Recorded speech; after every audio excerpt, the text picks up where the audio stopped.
En los días en que Judá parecía fuerte por fuera, pero cansado por dentro, una sombra empezó a crecer sin que la gente la notara.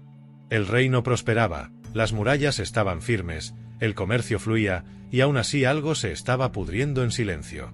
Había culto, había música, había ritos, pero el corazón se había vuelto ligero.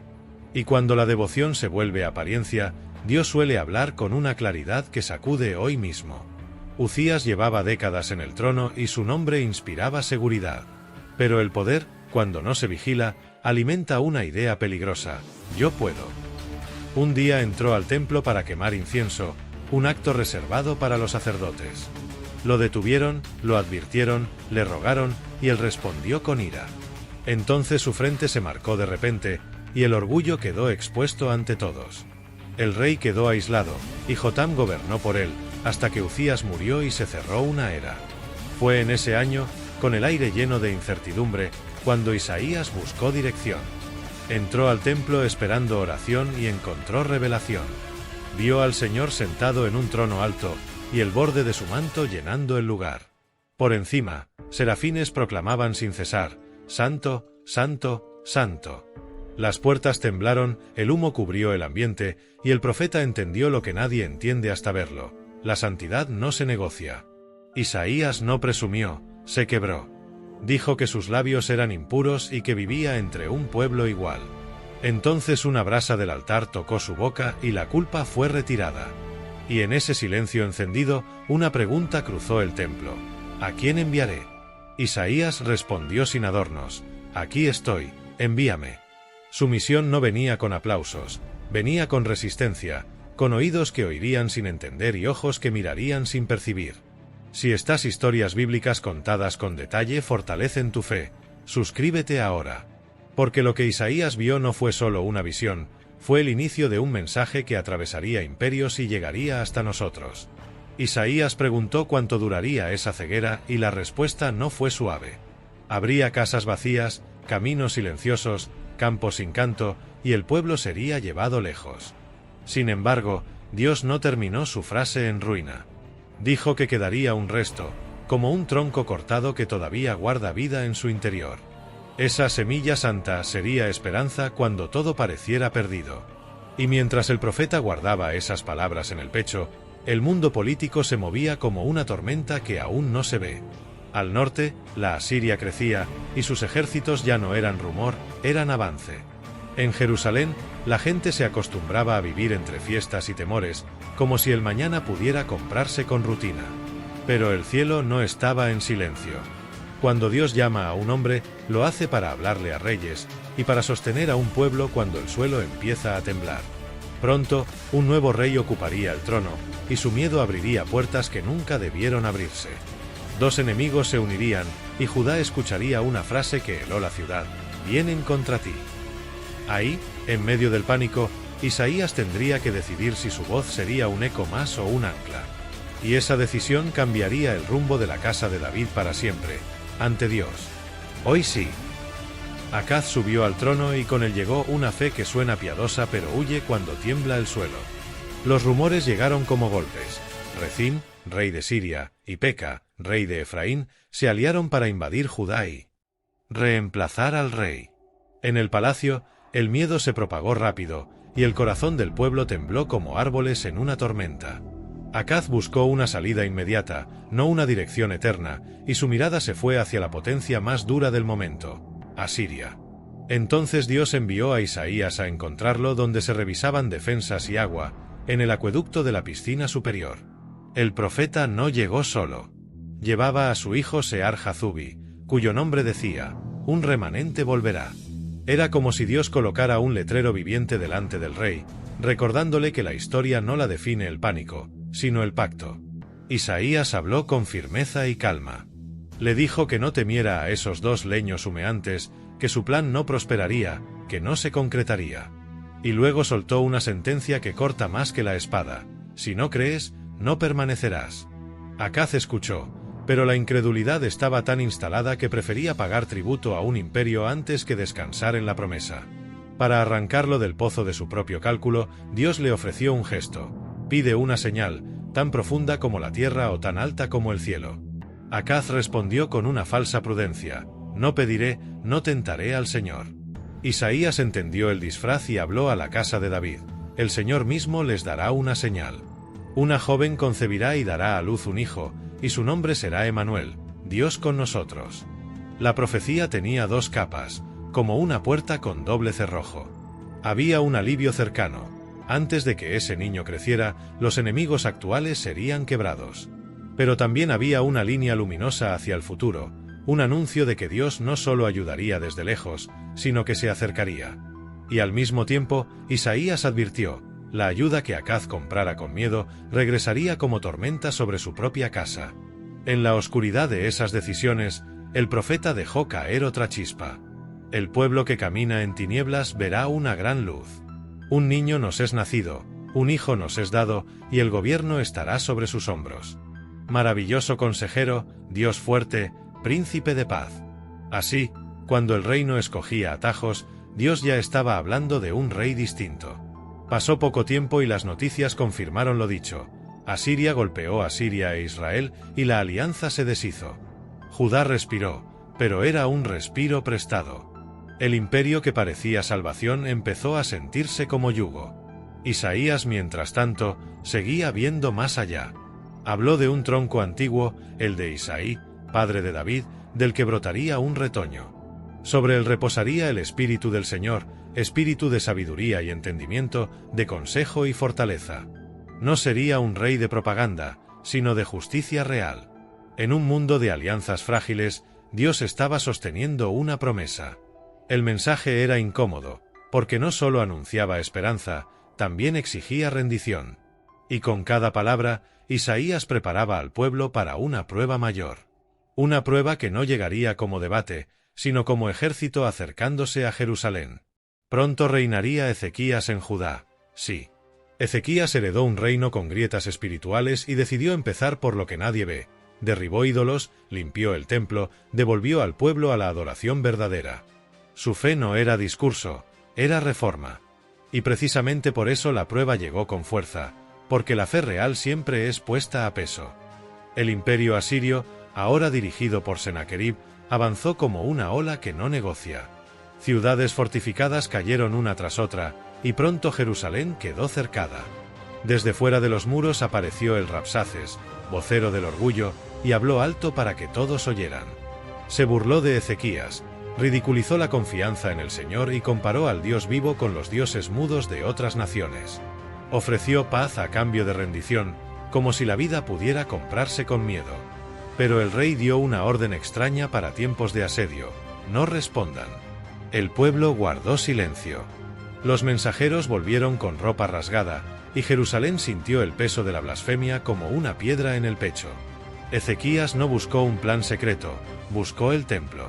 Se humilló, se cubrió de luto y pidió a Isaías que orara por el remanente.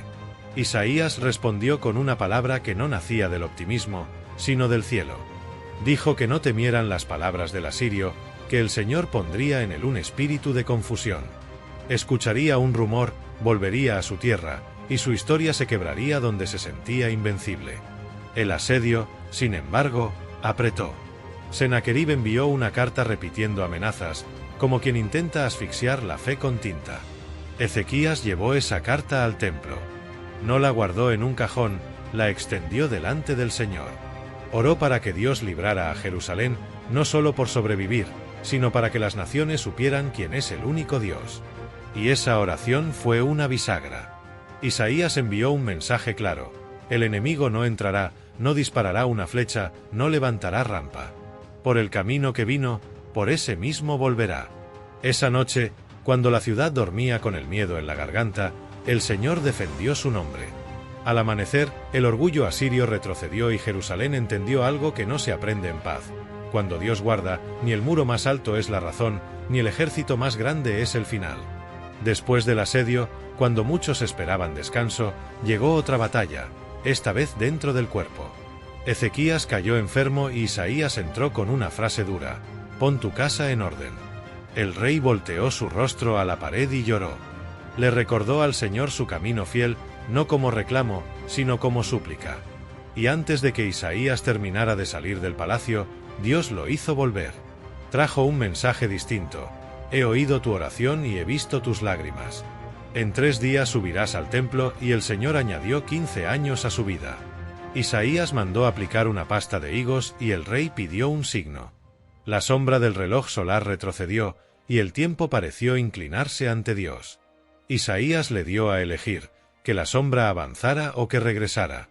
Ezequías pidió lo imposible, y el Señor lo concedió, como sello de que también guardaría Jerusalén por amor a David. Sí. Ezequías sanó y escribió un cántico. Pero ese alivio abriría la puerta a un peligro más sutil, el orgullo cuando todo parece ir bien. Merodach Baladán, rey de Babilonia, envió cartas y presentes cuando oyó que Ezequías había sanado. Parecía cortesía, pero era cálculo, medir fuerzas, abrir conversación, ganar aliados. Y Ezequías, que había llorado ante Dios, ahora sonrió ante la diplomacia. Dejó que el orgullo hablara y mostró sus tesoros: plata, oro, perfumes, armas, todo. No escondió nada, como si la seguridad fuera permanente. Entonces Isaías llegó con preguntas simples que pesaban como juicio. ¿De dónde vinieron? ¿Qué vieron en tu casa? Cuando el rey dijo vieron todo, el profeta no discutió. Solo entregó una palabra de él.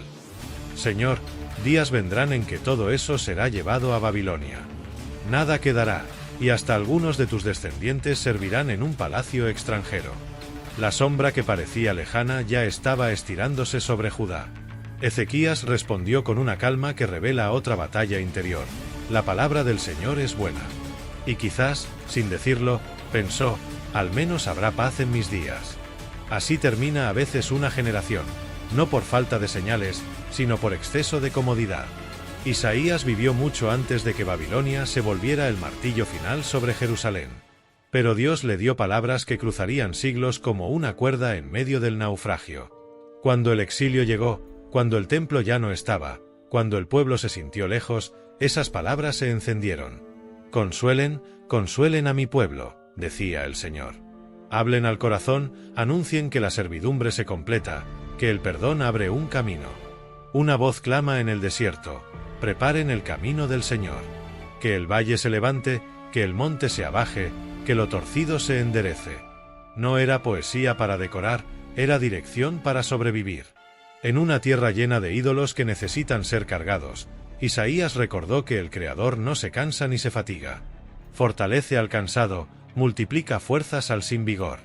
Jóvenes tropiezan, pero los que esperan en el Señor levantan alas. Y para que nadie creyera que Dios improvisa, el profeta habló de un libertador futuro, incluso lo llamó por nombre con anticipación. Ciro, rey persa, vendría, y el Señor lo usaría como pastor para abrir puertas y devolver al pueblo. Pero detrás de ese libertador histórico, Isaías veía a otro aún más profundo: un siervo. Alguien que no vencería con espadas, sino con obediencia y justicia. Isaías describió a ese siervo como sostenido por Dios, lleno de su espíritu. Traería justicia sin gritar en plazas, sin apagar la mecha que aún humea, sin quebrar la caña dañada. Sería luz para los pueblos, abriría ojos cerrados y sacaría del encierro a los que viven en sombras. Y mientras anunciaba esa esperanza, también corrigió la religiosidad vacía: ayuno sin compasión, oraciones sin justicia, culto sin misericordia. El Señor pedía otra clase de piedad: soltar cargas, partir el pan, cubrir al desnudo, hacer del templo una casa de oración para todos. Con cada imagen, Isaías iba estrechando el camino hacia un misterio mayor. Porque ese siervo no solo sería obediente, también sería rechazado. Y en esa paradoja, el profeta estaba dejando, sin saberlo, el retrato más claro del Mesías. Pero aún faltaba la parte más dura todavía. Isaías vio que el siervo del Señor no sería recibido con coronas, sino con rechazo. Su figura no entraría por la puerta del prestigio. Sería discreto, firme, y aún así sería golpeado por la incomprensión. El profeta lo expresó como una confesión colectiva: lo vimos, pero no lo estimamos. Era como raíz en tierra seca, sin apariencia para atraer miradas, y por eso muchos apartarían el rostro. Pero la sorpresa del cielo es esta: el rechazo no era accidente, era parte del rescate. Isaías declaró que ese siervo cargaría dolores ajenos, y que la gente pensaría que estaba bajo castigo de Dios. Sin embargo, el sentido profundo era otro. Fue traspasado por nuestras rebeliones, triturado por nuestras faltas. El castigo que trae paz cayó sobre él, y por sus heridas hay sanidad. Todos nos desviamos como ovejas, y el Señor hizo caer sobre él la culpa de todos. El siervo no respondió con espectáculo. Fue oprimido y afligido, pero no abrió la boca. Como cordero llevado al sacrificio, guardó silencio. No hubo engaño en sus labios, y aún así fue contado entre transgresores. Isaías explicó la lógica del reino. Cuando el inocente se entrega, muchos son justificados. Verá el fruto de su trabajo, y quedará satisfecho. Intercederá por los culpables y abrirá un camino que el mérito humano nunca podría pavimentar. Y entonces, como si el mismo Dios diera un paso al frente, llega el llamado más generoso. Todos los que tienen sed, vengan a las aguas. Los que no tienen dinero, vengan y coman. No se compra con oro lo que se recibe por gracia.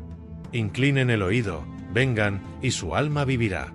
Busquen al Señor mientras puede ser hallado, invóquenlo mientras está cerca. Dejen el camino torcido, cambien de pensamiento, porque el Señor es abundante en perdonar. En un mundo que mide valor por fuerza, Isaías recordó que Dios mira el corazón y la justicia práctica. El ayuno que agrada al Señor no es teatro, es misericordia. Es liberar al oprimido, compartir pan, abrir la casa, cubrir al vulnerable. Y cuando ese tipo de luz se enciende, la oscuridad retrocede sin necesidad de gritos. Pero el profeta aún levantó la vista más alto, hacia el final de la historia. Isaías también habló del sábado, no como carga, sino como señal de confianza. Honrarlo significaba dejar de correr tras el propio interés y aprender a deleitarse en Dios. Y abrió la puerta a los que estaban lejos, extranjeros que se aferran al pacto, gente sin linaje, pero con corazón rendido. El Señor prometió traerlos a su monte santo y hacerlos alegrar en su casa, porque su casa sería llamada casa de oración para todos los pueblos. El profeta denunció a líderes que dormían cuando debían vigilar y a pastores que buscaban ganancia antes que justicia. Y, aún así, no cerró el mensaje en denuncia. Recordó que la palabra de Dios no vuelve vacía y que su misericordia es más grande que el cansancio humano. Cuando el mundo parece fragmentarse, Dios sigue reuniendo, sigue llamando, sigue restaurando. Con esa corrección y consuelo, Isaías empujó la mirada hacia una promesa. No se trataba solo de volver del exilio, sino de un futuro donde la creación misma sería renovada. Y nada sería igual. Luego, en los últimos tramos de su libro, Isaías abre una ventana hacia un mundo que no se sostiene con nuestras fuerzas. Dios dice que creará cielos nuevos y tierra nueva, y que lo antiguo, con su dolor y su vergüenza, dejará de dominar la memoria. Habrá alegría en Jerusalén, y el llanto no volverá a marcar sus calles. Las vidas ya no serán cortadas por la fragilidad como si el tiempo fuera enemigo. El pueblo construirá casas y habitará en ellas, plantará y comerá, trabajará y disfrutará, sin temor a perderlo todo de un golpe. Y la imagen final es una paz que no nace de treguas humanas, sino de un orden restaurado. El lobo y el cordero estarán juntos, el león no será amenaza, y en el monte santo no habrá daño ni destrucción. No es fantasía escapista. Es la declaración de que Dios no solo rescata individuos, sino que endereza la creación completa. Por eso, de mes en mes y de día en día, toda la humanidad redimida vendrá a adorar. La historia termina donde debía, con Dios en el centro. Isaías significa el Señor es salvación, y su vida hizo honor a ese nombre. Vio la santidad que hace temblar puertas, escuchó el llamado que pide mensajeros, y habló a reyes que preferían alianzas a fe. Anunció juicio sin suavizarlo, y consoló sin diluir la verdad. Mostró a un Dios que fortalece al cansado, que nombra libertadores antes de que nazcan, y que prepara un camino cuando todo parece cerrado. Y sobre todo, dibujó el retrato del siervo, el inocente que carga culpas para abrir paz. Las escrituras no narran su final, pero una antigua tradición afirma que, en tiempos del rey Manasés, Isaías fue perseguido por no callar. Dicen que lo ocultaron en un tronco y lo cortaron, como si la madera pudiera apagar una voz enviada por Dios. Puede que esa historia haya quedado fuera del texto bíblico, pero su sentido es claro. La fidelidad no siempre recibe aplausos, a veces recibe oposición. Y aún así, la palabra permanece. Si hoy estás cansado, Si tu fe se siente pequeña, recuerda esto: el Dios que Isaías vio no ha perdido el trono. Él sigue llamando, sigue purificando, sigue sosteniendo. Y el Emanuel que fue anunciado sigue siendo Dios con nosotros, en lo cotidiano y en lo invisible. Si este recorrido te edificó, deja tu like, comparte con alguien que lo necesite y suscríbete al canal. Porque aún quedan misterios bíblicos por explorar, y cada historia puede despertar tu esperanza. Mira el arco completo: un rey orgulloso marcado en el templo, un profeta temblando ante la santidad, un gobernante que se niega a pedir señal, y una ciudad sitiada que solo fue salvada cuando una carta se puso delante del Señor. Todo enseña lo mismo: cuando el corazón se rinde, Dios abre camino; cuando se endurece, la historia se vuelve pesada. Isaías no escribió para entretener, escribió para despertar. Su voz nos empuja a dejar la religiosidad vacía y volver a la obediencia simple. Y si el siervo cargó lo que nosotros no podíamos cargar, entonces hoy también podemos volver, con fe.